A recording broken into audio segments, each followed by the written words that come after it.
여러분 안녕하십니까, 김창구씨입니다. 자, 제가 그동안은 쇼츠에다가만 영상을 좀 올리다가 오랜만에 이렇게 풀 영상으로 찾아뵙게 됐습니다. 자, 드디어 내일이 이제 2024년 1차 경찰 필기시험인데요. 자, 그동안 여러분도 운동 열심히도 하고 공부도 열심히 하시면서 준비 잘 하셨죠? 시험 잘 보시기 바랍니다. 자, 근데 우리가 이렇게 필기시험을 잘 보고 나서도 많은 분들이 실수하는 게 체력 준비하실 때 너무 과도하게 또는 무분별하게 측정을 하신다는 거예요. 자, 우리가 그동안 운동을 열심히 했던 분들도 필기시험 보느라 잠시 1, 2주 쉬었거나 또는 한 달 정도 쉬었거나 운동 강도를 많이 낮춰서 운동을 하신 분들이 필기시험을 보고 나서 바로 그 다음 주 월요일 또는 당일 또는 일요일에 조급한 마음에 막 과도하게 측정을 해보시는 분들이 있어요. 근데 이렇게 측정을 갑자기 과도하게 해버리면 여러분들이 그동안 좀 쉬고 있거나 운동 강도를 낮춰져 있는 상태이기 때문에 우리 몸이라든가 이 뇌에서 내려오는 근신경계들이 많이 약간 다운되어 있는 상태라는 거죠. 활성화가 많이 떨어져 있다. 그리고 체력 상태도 여러분들이 하루 종일 앉아서 공부를 하기 때문에 평상시에 운동을 꾸준히 할 때보다 많이 낮아져 있어요. 근데 그런 상태에서 과도하게 갑자기 1분 측정을 막 무리해서 조급한 마음에 해버리면 여러분들 잘못하면 그 필기 합격자 발표까지 월화수목금 그 소중한 5일을 날려버릴 수가 있다는 거예요. 왜 날리냐? 그때 근육이 갑자기 쇼크를 먹어버리면 먹통 현상이 올 수가 있어요. 지금 제 영상을 보시는 분들 중에 실제로 그런 현상을 겪어서 체력 시험을 망쳐본 분들이 있으실 겁니다. 필기 시험 보자마자 너무 고강도의 운동을 갑자기 하거나 측정을 때려버리면 그 측정 자체도 우리에게 있어서는 훈련의 일부지만 가장 고강도 훈련 중에 하나인 거죠. 1분 동안 내가 완전히 내 모든 걸 쏟아 부어야 되는 거기 때문에 가장 고강도 훈련과 마찬가지예요. 근데 그거를 필기 끝나자마자 내 몸이 준비도 되지 있지 않은 상태에서 그동안 필기 공부하면서 많이 굳어있고 활성도가 낮아져 있는 상태에서 데미지를 확 줘버린다? 잘못하면 우리 근신경계가 완전히 쇼크가 와서 먹통 현상이 와서 일주일 동안 윗몸 일으키기 되던 사람이 갑자기 윗몸 일으키기가 안 되고 푸시업이 되던 사람이 갑자기 푸시업이 안 돼 버려서 아무것도 못하고 일주일 동안 회복만 해야 되고 그렇게 시간을 아깝게 날려버리는 사람들이 많다는 거죠. 그 다음에 또 중요한 게 달리기 같은 것도 마찬가지예요. 트랙에 나가자마자 바로 100m, 1000m를 재보면 안 돼요. 다칩니다. 대다수 수험생분들이 그래서 다치는 거예요. 약해서 다치는 게 아니라 훈련을 잘못해서 다치는 경우가 더 많아요. 약하면 약한 대로 점진적 과부하 방법에 의해서 100m도 처음부터 100m 스프린트를 하는 게 아니라 그냥 10m 뛰어보고 20m 뛰어보고 30m 뛰어보고 50 뛰어보고 70 뛰어보고 마지막엔 진짜 100도 뛰어보고 그리고 120, 150, 200까지도 뛰어보면서 내가 100m까지 속도를 늦추지 않고 뛸 수 있는 이런 감각 훈련과 파워지구력 훈련 이런 게 이제 시즌에는 가미가 돼야 되는데 내가 아직 스타트 기술이라든가 피칭 기술, 팔치기 이런 것들이 정확하지 않은 상태에서 또는 그동안 연습을 충분히 했어도 다시 내 몸이 약간 활성도가 낮아져 있는 상태에서 갑자기 스타트를 그냥 가속을 주면서 100m 전력 질주를 한다? 이러니까 대다수의 수험생분들이 50에서 70m 가면은 햄스트링 확 올라오거나 또는 스타트에서 이미 햄스트링이 확 먹은 상태에서 100m 측정을 끝내고 또 1000m도 무리해서 측정을 하다 보니까 이게 이제 데미지가 온 상태에서 또 다른 훈련들도 할 거 아니에요? 다치는 거예요. 여러분, 우리 몸이 단순하지가 않아요. 우리 몸이라는 게 운동을 막 강하게 계속 한다고 해서 강해지는 게 아닙니다. 운동을 점진적으로 자기 체력에 맞게 감각이라든가 리듬 또는 어떤 기술을 익히는 이런 시간을 가져가면서 점진적으로 서서히 감각을 익혀가면서 운동량을 늘리고 달리기 같은 경우에는 거리를 늘려나가야 짧은 기간이지만 내 몸에 데미지 없이 근피로도를 최대한 높이지 않는 상태에서 훈련과 회복의 밸런스를 잘 맞춰가면서 시험장에 갔을 때 당일날은 정말 좋은 컨디션으로 시험을 볼 수 있다는 거예요. 제 영상을 지금 보시는 분들 중에 이 시험을 본 경험이 많거나 운동 경험이 많으신 분들은 무슨 말인지 이해를 되실 거예요. 하지만 오히려 체력 시험을 처음 보시는 분들이나 초시생분들이 아직 이런 경험이 없기 때문에 그런 막무가내로 측정하거나 이런 것에 있어서 그냥 매일 그렇게 하면 마치 내 몸이 거기에 적응해서 강해질 거라고 생각을 한다는 거죠.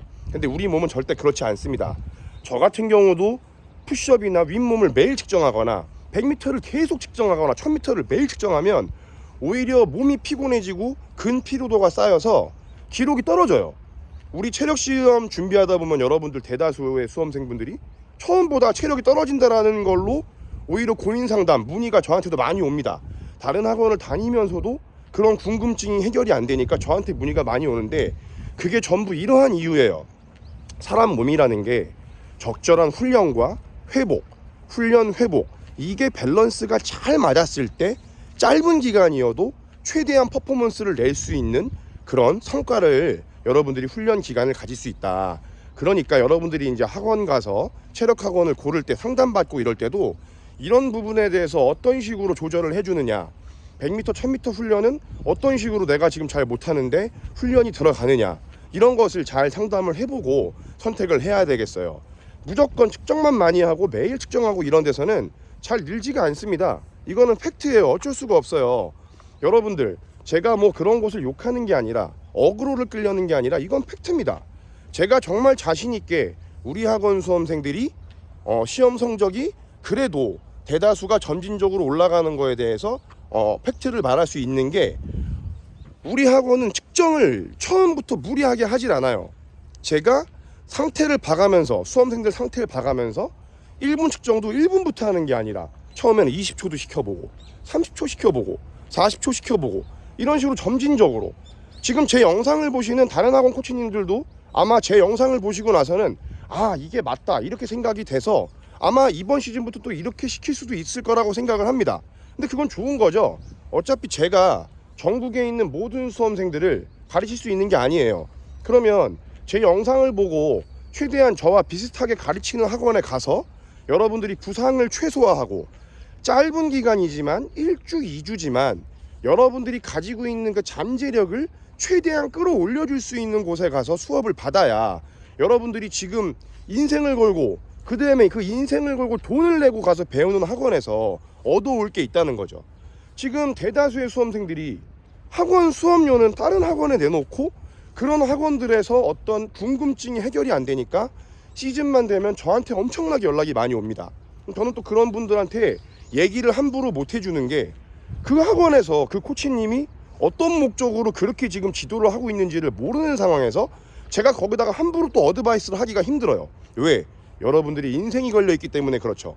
여러분들이 인생을 걸고 운동하는데 거기 있는 코치님도 나름의 어떤 전략이 있을 텐데 제가 거기다 대놓고 그게 맞다 틀리다를 그 짧은 기간에는 제가 스스로 판단해서 어떤 어드바이스를 하기가 힘들다는 거죠. 이 부분 이해되셨나요? 그 다음에 대다수의 수험생분들이 기록이 안 나오는 이유가 근력 지구력도 물론 문제가 있을 수 있겠지만 코어가 문제예요. 코어라는 게 이 복부만 강한 게 코어가 아니라 상하체의 어떤 협응력, 그 다음에 내가 팔굽혀펴기 할 때는 내 몸이 버텨주는 어떤 그런 힘이 있어야 될 것이고, 그 다음에 내가 윗몸 일으키기를 할 때는 척추가 잘 말리는 어떤 그런 척추의 모빌리티, 가동성, 이런 것들이 있어야 될 것이고, 100m 같은 거 뛸 때는 이 상하체가 폭발적으로 동시다발적으로 리드미컬하게 움직이는 어떤 그런 협응력, 1000m도 마찬가지, 힘으로만 와다다다다 뛰는 게 아니라 1000m를 부드러운 리듬으로 호흡과 함께 리듬 타면서 뛸 수 있는 어떤 그런 만점 페이스에 대한 감각, 이런 것들이 다 전체적으로 밸런스가 맞아가면서 여러분들이 훈련을 해주셔야 짧은 기간이지만 효과를 얻을 수가 있다. 그러니까 제가 오늘 이 영상에서 말하고 싶은 요점은 측정을 계속한다고 느는 게 아니에요. 오히려 측정을 계속하면 떨어집니다. 왜? 내 몸이 피곤해지기 때문에. 근데 또 이렇게 말씀하시는 분들이 있어요.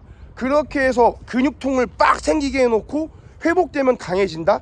여러분, 우리가 지금 보디빌딩 하는 게 아니에요.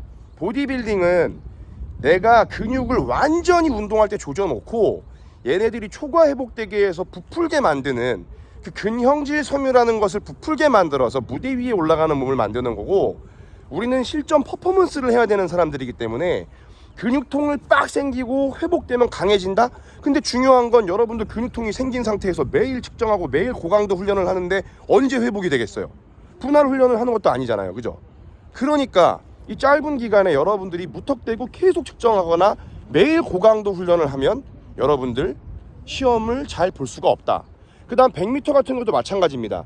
여러분 100m는 엄청난 폭발적인 스피드를 요하는데 근신경계의 피로도가 높아질수록 그런 폭발력이 떨어져요. 근데 지금 이런 시즌에 100m를 잘 뛰게 한다고 계단 뛰기를 막 엄청 빡세게 하거나 점프 스쿼트를 막 50개 100개씩 해서 빡세게 하거나 해서 또는 고중량 스쿼트 같은 것을 빡세게 해서 근육, 허벅지라든가 하체, 하지에 근 피로도를 상승시켜 놓으면 절대로 빠른 폭발력이 나오지가 않습니다. 제가 지금 이렇게 얘기하는 거는 달리기 선출인 코치님들은 다 이해하실 겁니다.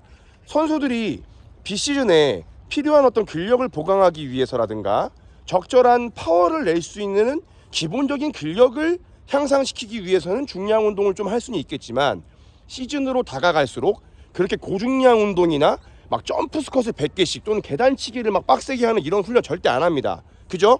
우리 선출인 코치님들 제 말 맞죠? 예. 왜냐면 저도 선수를 가르쳐 보고 제 주변에도 선수인 분들이 있기 때문에 다 듣고 공부하는 게 있어요. 절대로 100m 같은 경우에는 시즌에 고강도 훈련, 그러니까 달리기 훈련이 고강도로 점진적으로 저강도부터 고강도로 발전해 나가야지 그 외적인 보강 훈련이 여러분들의 몸을 피곤하게, 하체를 피곤하게 만든다, 다칩니다. 실제로 저희 학원에서도 이 친구도 자기가 인정한 부분이에요. 육상 수업을 하다가 햄스트링을 좀 다친 적이 있어요. 굉장히 잘 뛰는 친구예요. 그냥 뛰어도 100m 만점 나오는 친구야. 피지컬이 워낙 좋아. 근데 운동을 워낙 좋아하다 보니까 육상 수업 전날 자기가 고중량 데드리프트를 많이 해서 이미 근육통이 올라와 있고 피로도가 쌓여있는 상태였다라고 자기가 얘기를 하더라고.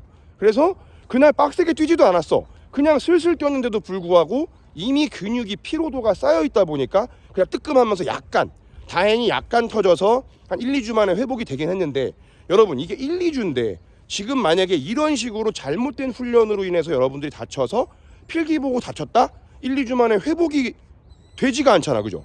1, 2주 만에 회복되면 뭐해? 이제 회복되고 시험장 가야 되는 건데 훈련을 못하죠? 그러니까 여러분들이 이런 걸 잘 알아보고 훈련을 하고 학원 상담 받을 때도 여러분들이 어느 정도 이런 걸 알고 있어야 상담을 통해서 더 궁금한 걸 물어보고 그것에 통해서 여러분들이 피드백을 받을 수가 있다는 거예요.